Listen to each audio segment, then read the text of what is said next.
Kan kabajamtoota fi jaallatamtoota keenya guyyaa har'aa qeerroo fi qarree magaalaa Finfinnee akkasuma naannawaa isheetii fi iddoowwan garaagaraa irraa guyyaa dabree huccuu uffata keelloo qaban uffachuudhaan qofa qabaman hayyoota keenya cinaa dhaabbanne jechuudhaan mana hidhaatti darbamanii yeroo sadiitti addaan qotanii gabbaasan keessaa isaanowwan sagalan hafan keessaa masarata dhaabaa akkasuma Ubii Burqaa fi kanneen ijoollee namaa sagal guutumaan guututti guyyaa har'aa bahanii jiranii yeroo ammaa kana magaalaa Finfinneedha naannawaa Qaallitti mana hidhaa jirra. Hayyoota keenya dubbisnee baanirra hayyoonni keenya akkuma guyyaa sadan kana nyaata hin nyaanne san ammallee nyaata nyaachaa jiranii maaliif jennaan gaafiilee sadi qabna ture gaafiin tokko keessan deebi'ee jira tokko ammoo rakkoo nu keessaa as keessa jiru kan furamnitu jira isaa wajjin waan mar'annu jiranii sadaffaa ammoo kunillee gammachuudhaa hagammaan hiikamne haala hamaa keessa jira jiranii yaaduma kana wal qabsiiseetiin obsaanis as jira masalattis as jirti yaada gaggabaabaa akka nu dabarsanii isaan affeerre jechuudha. Maal jedhan? Nagaan baneerra keenya guyyaa muraasa waan guddaa miti garuu hangam hammeenyaa akka ta'u guyyoota muraasa argine kana keessatti ragaa ba'uu ni dandeenya jechaadha. Keessattuu namoonni kana dura mana hidhaa muuxannoo mana hidhaa hin beekne so namoonni guyyoottan hedduu waggaa baay'ee hidhaman akka ulfaataa akka ta'e kan itti argine jechaadha.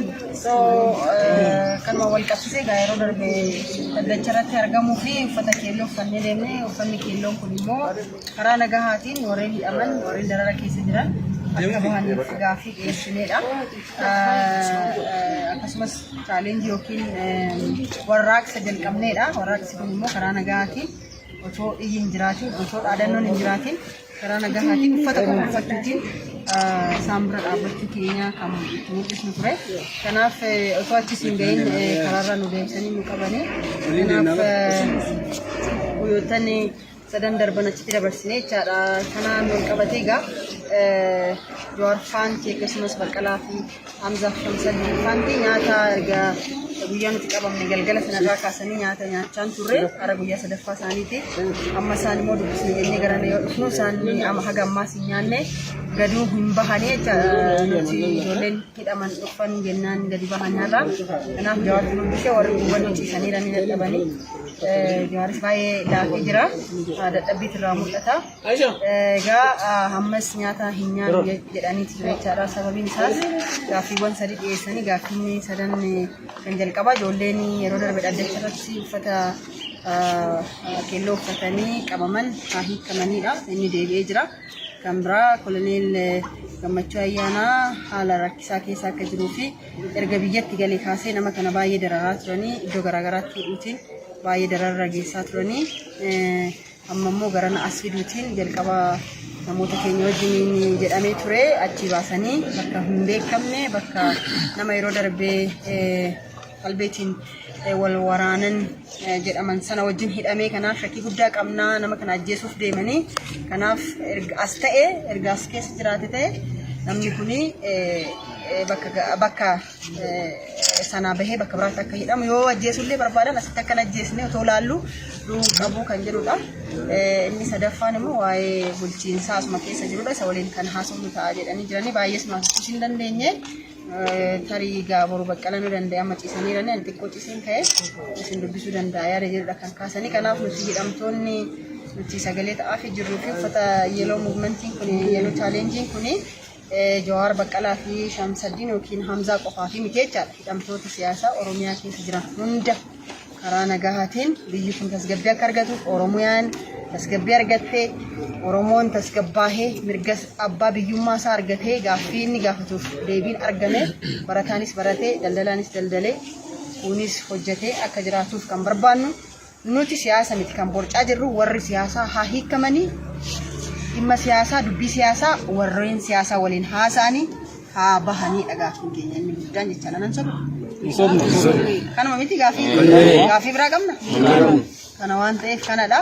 Walumaa galatti warreen sagalee nu taatan karaa adda addaatiin nu bira dhaabbatan dhimma keenyaaf karaa sooshaal miidiyaa garagaraatiin sagaleen taatan akkasumas BBC idil addunyaa miidiyaa idil addunyaa BBCs baay'ee galateeffannaa kanneen biroos VOAs akkasuma jechaadha hunda isaanii guddaa galateeffannaa ulfaadhaa isiniin jechuu fi galatooma. Dhumarratti mas adeemsa Oromoo Yuunivarsiitii kana akkamitti deemuudha qaba waan jedhu guutuu Oromiyaa keessatti hanganumatti hidhamee dhaabnamuu itti fufa waan jedhu dhaamsa gabaabduu.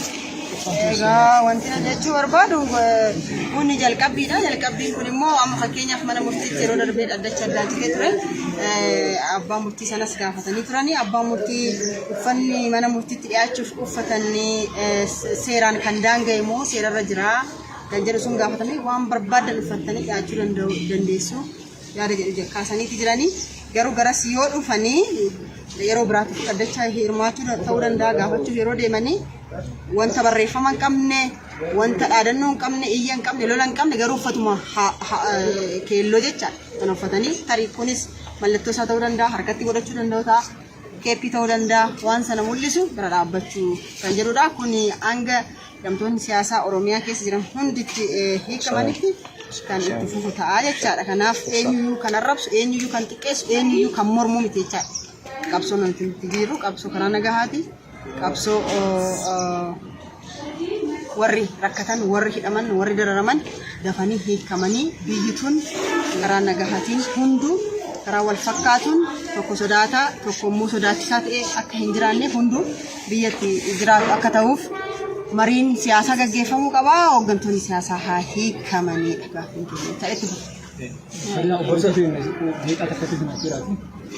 Yeroon Maria Salman turre yaanillee galatoomaa waan kana naa kennitaniif anillee maqaa Harariiniin warra Harargeeti atillee rabsha qabda jaaniin na hidhanii waan takkaan malee uffata jechaadha Hararummaa kiyyaanii na hidhanii kanumaan dubbadha gaanwaan galatoomaa walii jiraanna yoomiyyuu yeroon haaraas tokkummaa teenyaan takka taanee deemmachuu qabna. Waan takka malee hokkaran kaasu rabshaan hin goonu ammoo karaa nagayaatiin baanee nagaan galuu qabna. Kanaan jaa galatoomaa. Ilmaan Oromoo biyya alaas keessatti argamtan warri sagalee nu taatanis warri yaada fi qalbiitti yaadachaa turtanis galatoomaadha. Ilqaba irratti wanti nan jechuu barbaadu baanee jirra nuti. Ba'uun keenya yookaan hidhamuun kan koo gadda kun turre ba'uun kiyyas gammachuu kiyya miti jechuudha. Inni guddaan maali rakkinni uummata kanarraa akka furan wanti nuti gaafan deebii akka argatudha.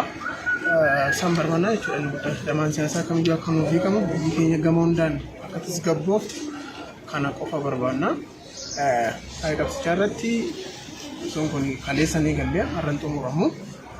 Addacha ittaanitti irratti illee yookaan kanuma ittaanu kan fe'e irratti haa ta'u hidhamaan kamiyyuu yeroo gabaabaa keessatti hiikamee waajirri paartilee banamee aanaan godina irratti kan cufame banamee miseensi hoogganaan hundi hiikamee filannoo dhufu irratti hundumtuu akka hirmaatu waanta kanan dabarfadhaa mootummaan ammas hidhamtoota siyaasaa mara akka hiiku kana gaafa keenya jechuudha. Agarsiisatti immoo qabsoon itti inni biraa immoo ilmi namaa ija lamaan lafarra taa'ee aduu caalaa waa kana jechuun ijaan osoo hin taane aqliin gaafa laallu rakkoo dhugumootiin yeroo xiinxallu karaan isin ittiin furamtu hartiin wal qooduu osoo hin taane Oromoon Oromummaa isaa gaafa jalqabaa qabsaa'ee jijjiirama kana fideen sanirratti deebi'ee qabsoo isaatti fufuu qaba jechuudha. Waan garaagaraa hedduu yeroo laallu waan dubbachuun namatti hin tolle hedduu argaa jirra waan ta'eef qeerroon qabsoo Oromootiif kalillee daayirektiidha har'allee daayirektiidha. Stay in your life alive akkuma jedhan sani Oromoon sodaa tokko malee biyya kana bulchuudhaaf bilisummaa isaatiif dhoksaa osoo hin taane laayivii deemuun qabaa jechuudha. Xumura irratti wanni ani isin jechuu fedhu akkuma abduun obboleessi keenya tokko qoosaa ture mana hidhaa seeni naan jedhanii wayita mana hidhaa seeni sirba tokko nu affeerii naan jedhan jedhe birri shaama waan kafalaan dhabnaan jennaan jechumaani fayyisaa affeeree jedhe. Takka bullee gargar baanaa jennaan aga dhumaa wajjin kanaaf jennaan dhaamsa keessanillee ka biyya alaatiillee kanaafuu laayivii deemna jechuudha bilisummaa Oromootiif ulfaadhaa galatoomna. Egaa anillee yaadni inni qabu amma yeroo uummanni kun keelloo uffachuun akka yakkaatti lakkaa'amee yookaan ammoo yakka hin jedhamne kana booda yakka tokkollee hin qabu jedhamee mana murtiitiin ragaasifamee jira waan ta'eef namni tokko sodaa tokko malee gara fuulduraatti illee jechuudha. Bakka mittiyyuu keelloo uffannee wal fakkaannee baay'inaan argamuu qabnaa jechuudha yeroo hundumaa kana booda jechuudha. Yeroo isaan mana murtiitti dhiyaatan ni argamnaa jechuudha booda hundi keenya sodaa tokko malee.